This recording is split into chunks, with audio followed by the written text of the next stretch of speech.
Generally जब हम एक प्रोग्राम को लिखते हैं तो उसमें काफ़ी सारे तरीके के डेटा एंड कोड्स का यूज़ करते हैं। वहाँ पे जो डेटा यूज़ करते हैं वो हम लोग वेरिएबल्स में भी देते हैं, कुछ हम लोग वैल्यूज़ के फॉर्म में देते हैं, कुछ हम कांस्टेंट के फॉर्म में देते हैं। इसी तरीके से हम लोग कोड के अंदर भी करते हैं। कोड में हम लोग मेथड्स बनाते हैं, क्लासेस बनाते हैं, उनके फंक्शंस बताते हैं। यहाँ पे तमाम चीज़ें हम बनाते हैं। हर एक जगह पे हम लोग वैल्यूज़ एंड डेटा टाइप्स को देते हैं, जिससे कि हमारा प्रोग्राम के अंदर बहुत सारा डेटा क्रिएट होता जाता है। अब यहाँ पे हमें क्या पढ़ना है, यहाँ पे हमें जो हम बेसिकली डेटा और कोड को दे रहे हैं, यहाँ पे वो डेटा और कोड में जो डिफरेंट तरीके की चीज़ें जैसे कि सिंटैक्स हो गया, उनकी वैल्यूज़ क्या हैं, अगर वैल्यूज़ दिया है तो वो वैल्यूज़ किस टाइप की हैं, उन वैल्यूज़ का रेंज कितना होगा, यहाँ पे वो वैल्यूज़ को किस चीज़ के अंदर स्टोर किया जा रहा है उसके बारे में पढ़ेंगे। यहाँ पे उन वैल्यूज़ को डालने के बाद प्रोग्राम के अंदर क्या चेंजेस आते हैं उनको पढ़ेंगे। साथ ही हम यहाँ पे पढ़ेंगे कि जो हम लोग कोड लिखते हैं तो कोड लिखने के बाद हम लोग प्रोग्रामर को किस तरीके से एक कोड को रिप्रेजेंट करके दिखा सकते हैं। एक प्रोग्रामर के लिए क्या हाइलाइट्स हो सकती हैं उस प्रोग्राम के अंदर, कैसे वो पहचान सकता है कि यहाँ पे इस कोड में यहाँ पे ये प्रॉब्लम है और इस प्रॉब्लम को हम कैसे एक प्रोग्रामर को बता सकते हैं उस कोड के माध्यम से।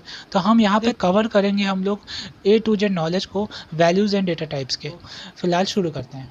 बच्चों, यहाँ पे हमें जनरली समझना होगा कि जो डेटा है हमारे पास, वो पर्टिकुलर डेटा आपका किस चीज़ से मिल के बना हुआ है। जैसे आपका डेटा हो सकता है, सपोज़ मान लीजिए आपका रोल नंबर आपका एक डेटा हो सकता है, आपका मोबाइल नंबर एक डेटा हो सकता है, या किसी का ईमेल आईडी एक डेटा हो सकता है, या किसी का नाम हो सकता है, या किसी का एड्रेस हो सकता है, या पर्टिकुलर कोई फर्दर अमाउंट या प्राइस हो सकता है। ये सारी चीज़ें आपका डेटा है। लेकिन बात ये आ रही है कि यहाँ पे ये जो डेटा है इनके अंदर वैल्यूज़ किस टाइप की है। बच्चों, यहाँ पे डेटा में जैसे अगर आपने प्राइस लिया है तो प्राइस के अंदर नंबर्स आ रहे हैं, यानी कि वो डिजिट्स हैं। आपकी ईमेल आईडी के अंदर क्या चीज़ें आएंगी, जैसे कि वहाँ पे आपके अल्फ़ाबेट्स हो सकते हैं, उसके साथ साथ वहाँ पे सिंबल्स हो सकते हैं। तो यहाँ पे आपके पास 3 चीज़ें हो गई, यानी कि पहला डिजिट हो सकता है आपका, फिर दूसरा हो सकता है आपका लेटर्स, और तीसरा हो सकता है सिंबल्स। उन तीनों चीज़ों को एक साथ एक जगह पे कर दिया गया, जिसे हमने कह दिया कैरेक्टर सेट। सबसे पहला कैरेक्टर सेट क्या होगा, यहाँ पे पहला होता है लेटर्स। तो लेटर्स में आपके पास टोटल 26 कैरेक्टर्स हो गए, अपर केस और लोअर केस में, ठीक है। अच्छा, फिर दूसरे नंबर पे क्या आता है, दूसरे नंबर पे डिजिट आते हैं। डिजिट्स कहाँ से कहाँ तक हो सकते हैं, डिजिट्स बेसिकली 0 से 9 तक होंगे, ठीक है। अब हम लोग 0 से 9 तक के जितने भी नंबर्स हैं इनको हम लोग कॉम्बिनेशन में यूज़ करके 0 से 9 के बाद के सारे डिजिट्स को बना सकते हैं, ठीक है। अब टोटल नंबर्स कितने हैं, ये 0 से 9 तक टोटल 10 डिजिट्स हैं। तो ये 10 डिजिट्स से हम लोग बाकी आगे के जो नंबर्स हैं जैसे 10, 11, 12, 13 इस तरीके के नंबर्स को क्रिएट कर सकते हैं। तो यहाँ पे डिजिट कितने हैं, टोटल 10 डिजिट्स हैं, ठीक है। उनका रेंज क्या है, 0 से 9 तक है, ओके। आगे बढ़ते हैं। अगला नंबर आता है सिंबल्स का। अब बच्चों, यहाँ पे सिंबल्स क्या हो सकते हैं, देखो सिंबल्स हम लोग जानते हैं ना कि पंचुएशन मार्क अगर दिया है, या क्वेश्चन मार्क दिया हुआ है, या एंड साइन दिया हुआ है, या आपका सेमी कोलन दिया है, या स्लैश या क्वेश्चन मार्क, ये सारे आपके क्या हैं, ये आपके सिंबल्स में आते हैं, ठीक है। अब बच्चों, यहाँ पे जब हम लोग इन तीनों चीज़ों को एक साथ कर देते हैं तो वो कैरेक्टर सेट कहलाता है। बच्चों, हम लोग एक और नाम से इसको जानते हैं, इसको हम लोग अल्फ़ा न्यूमेरिक कैरेक्टर सेट भी कहते हैं, ठीक है। अब ये जो हमारा कैरेक्टर सेट है इसको हम लोग कंप्यूटर के अंदर इनकोड किए हैं कुछ स्पेशल कैरेक्टर्स के अंदर, ठीक है। अब यहाँ पे स्पेशल कैरेक्टर्स क्या हैं, जैसे कि यहाँ पे सबसे पहला है स्काई कैरेक्टर सेट। यहाँ पे स्काई कैरेक्टर सेट भी एक खास तरीके का कोड है जहाँ पे हमारे लेटर्स, डिजिट्स और सिंबल्स तीनों चीज़ें होती हैं, ठीक है यहाँ पे। और स्काई कोड का फुल फॉर्म होता है American standard code for interchange, जिसके अंदर हमारे पास 128 कैरेक्टर्स होते हैं, ठीक है। कितने होते हैं, 128 कैरेक्टर्स। आगे जाके इनको एक्सटेंड भी किया है। अब क्योंकि स्काई कैरेक्टर सेट के अंदर सिर्फ 128 सिंबल्स थे तो ये बड़ी लिमिटेशन थी। पहले ये इंग्लिश लेटर्स के हिसाब से बनाया गया था, मतलब इंग्लिश लैंग्वेज के जो लेटर्स थे उनके हिसाब से बनाया गया था। बाद में जाके इसको चेंज किया गया और चेंज करके इसके जो साइज़ था उसको बढ़ा के 256 कर दिया गया, ठीक है। जब उसकी रेंज को बढ़ा दिया गया, 256 कर दिया गया, तो यहाँ पे इस कोड का नाम थोड़ा सा बदल दिया गया। यहाँ पे स्काई कोड बोलते थे इसको, तो स्काई कोड में यहाँ पे एक्सटेंडेड स्काई कोड कहते थे, ठीक है। अब यहाँ पे एक पॉइंट ये भी आता है कि जो आपका स्काई कोड होता था वो आपका 7 बिट का कोड होता था। कितने बिट का, 7 बिट का कोड होता था, जो कि रिप्रेजेंट करता था 128 डिफरेंट कैरेक्टर्स को। वहीं जो आपका जो एक्सटेंडेड स्काई कोड था वो आपका 256 डिफरेंट कैरेक्टर्स को रिप्रेजेंट करता था, और वो भी 8 बिट कैरेक्टर पे। अब यहाँ पे देखिए आपको बहुत सारे एग्जांपल्स दिख रहे हैं। यहाँ पे ए लिखा है, बी लिखा है, सी लिखा है, डी लिखा है, ई लिखा है, F G H I J and so on. ठीक है, यहाँ पे ए का कोड लिखा है 65, ए का कोड लिखा है 65। यहाँ पे लिखा है the sky of A is 65। यहाँ पे ए की जो वैल्यू है वो 65 है, यानी कि अब हम लोग स्काई वैल्यू में जब हम लोग स्काई कोड लिखेंगे ना, तो वहाँ पे हम लोग 65 लिखेंगे, तो 65 से ये ए को रिप्रेजेंट करेगा, वो भी कैपिटल ए को। इसी तरीके से बी को रिप्रेजेंट करना है तो हम लोग को 66 लिखना पड़ेगा। तो हमें जब कोडिंग करना होता था तो कोडिंग के दौरान हम लोग वहाँ पे ए बी सी नहीं लिखते रहे, वहाँ पे हम लोग सीधा इस कोड का भी यूज़ कर सकते रहे। उस समय फ़िलहाल जब पहले कंप्यूटर बनाया गया था तो वहाँ पे स्काई कोड का ही यूज़ किया जाता था।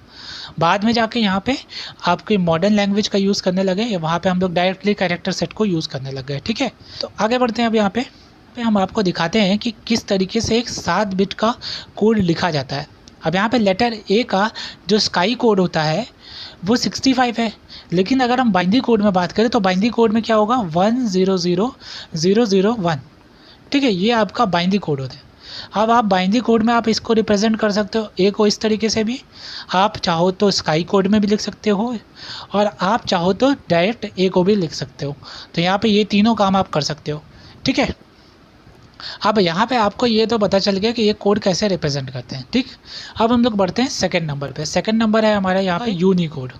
यहाँ पे डिफरेंट तरीके के कैरेक्टर्स को रिप्रेजेंट किया जाता है, जैसे कि यहाँ पे इंग्लिश के लेटर्स का यूज़ कर सकते हैं, यहाँ पे आप ग्रीक लेटर्स का यूज़ कर सकते हैं, आप रशियन लैंग्वेज का यूज़ कर सकते हैं, आप अरेबिक का यूज़ कर सकते हैं, आप मैथमेटिकल सिम्बल्स को रिप्रेजेंट कर सकते हैं, आप हिस्टोरिकल स्क्रिप्ट्स को दिखा सकते हैं, इमोजीज़ को दिखा सकते हैं, आप यहाँ पे बहुत सारी चीज़ों को रिप्रेजेंट कर सकते हैं। अब यहाँ पे डेटा साइज़ क्या होता है यूनिकोड का, यहाँ पे डेटा साइज़ होता है 8 बिट से 32 बिट तक। तो यहाँ पे आप इतना बड़ा कोड रिप्रेजेंट कर सकते हो। ठीक है, तो ये बहुत इंपॉर्टेंट पॉइंट है यहाँ पे। देखिए, यूनिकोड को रिप्रेजेंट करने के लिए आपको /u लिखना पड़ता है और उसके आगे फॉलोइंग कोड लिखना पड़ता है।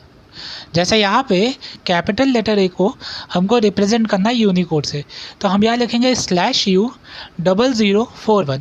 इस तरीके से हम लोग कोड को लिखेंगे तो हमें लेटर ए कैपिटल में मिल जाएगा। ठीक है, तो इस तरीके से हम लोग यूनिकोड कैरेक्टर सेट को रिप्रेजेंट कर सकते हैं। अब देखिए, यहाँ पे हमने कोड रिप्रेजेंट करना सीख लिया है।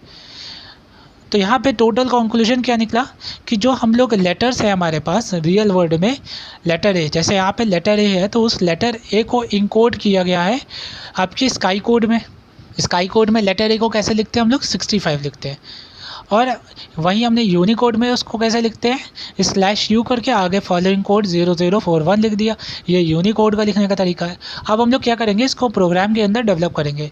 कोडिंग वाले पार्ट में हम क्या करेंगे, बेसिकली लेटर ए को एक बार लिखेंगे नॉर्मली तरीके से, और फिर हम लोग एक जगह लिखेंगे कोड 65 और एक जगह लिखेंगे /u0041। ठीक है, और फिर हम इसके आउटपुट को चेक करेंगे, क्या वहाँ पे लेटर ए सब जगह पे लिख कर आ रहा है, क्या वो तीनों लाइन के अंदर वो कोड सेम आता है।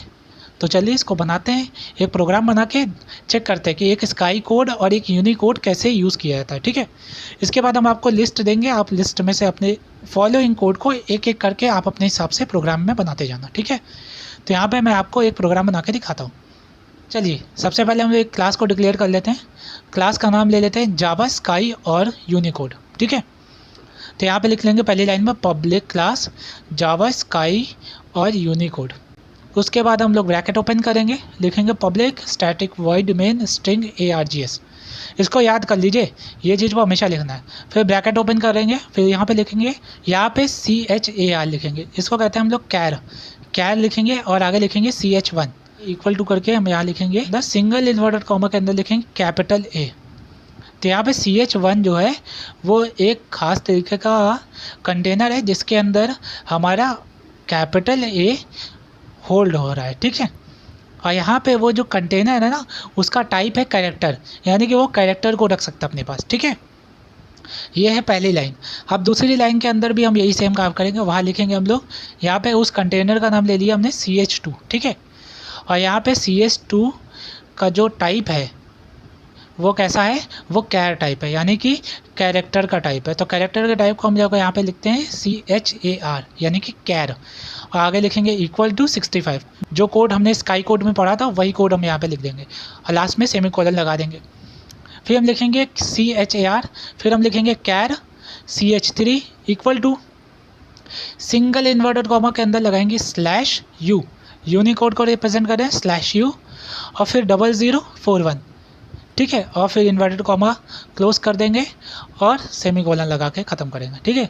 तो यहाँ पे ये 3 लाइन हमने रिप्रेजेंट कर दिया। उसके बाद हम लोग अब जो हमने कंटेनर बनाया है उन कंटेनर्स को यहाँ पे हम लोग system.out.println, उसमें ब्रैकेट ओपन करेंगे, double inverted comma CH1 colon double inverted comma plus CH1 bracket close और लास्ट में सेमीकोलन। इसी तरीके से हम लोग सेकेंड लाइन में लिखेंगे system.out.println bracket open double inverted comma CH2 colon double inverted comma close plus CH2 bracket close semicolon. लिखेंगे third line system.out.println bracket open करेंगे double inverted comma CH3 colon comma close करेंगे plus लगाएंगे CH3 bracket close करेंगे और last में semicolon लगाएंगे। फिर हम यहाँ पे जो बॉडीज़ के ब्रैकेट है उनको बंद कर देंगे, ठीक है। अब यहाँ पे इस कोड को इसको रन करके देखते हैं। तो देखिए चलो हम रन करते हैं यहाँ पे। तो यहाँ पे ये हमारा ब्लूजे ओपन हो चुका है और ये ब्लूजे ओपन हो चुका है। यहाँ पे मैंने ये कोड यहाँ से कॉपी किया और यहाँ पे मैंने पेस्ट कर दिया, ठीक है। आपको ये कोड उसी वीडियो के नीचे मिल जाएगा, वहाँ से आप कॉपी करिएगा और उसको आप अपने ब्लूजे के ID के अंदर पेस्ट करिएगा प्रोग्राम में और इसको रन करिएगा। तो चलिए इसको रन करते हैं। रन करने का तरीका बड़ा आसान है। कंपाइल करिए, यहाँ पे कंपाइल बटन है साइड में, मैंने कंपाइल बटन पे क्लिक किया, कंपाइल हो गया। और अब इसको राइट क्लिक करके रन करके देख लेते हैं। राइट क्लिक किया, ओके किया और ये रन हो गया।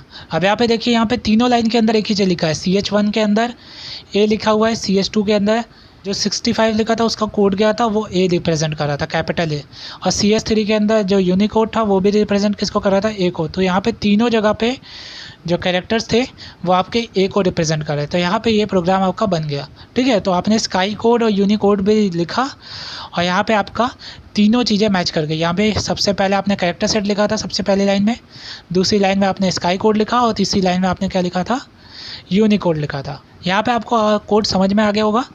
अब आप अपने से कोड को बनाइए। यहाँ पे मैंने नीचे स्काई कोड और यूनिकोड का पूरा लिस्ट दे दिया है, वहाँ से एक एक कैरेक्टर्स को कॉपी करिए और अपने प्रोग्राम के अंदर पेस्ट करके उसको चेक करिए कि क्या वो कोड आपका रन करने पे सही कैरेक्टर रिप्रेजेंट करता है कि गलत दिखाता है, वो आप देखिए। और अगर आपको कोई प्रॉब्लम आती है तो आप मुझे पूछ लीजिएगा, ठीक है। फिलहाल हम लोग मूव करते हैं एक नेक्स्ट टॉपिक की तरफ। यहाँ पे आपने जावा के स्काई कोड और यूनिकोड को पढ़ लिया है।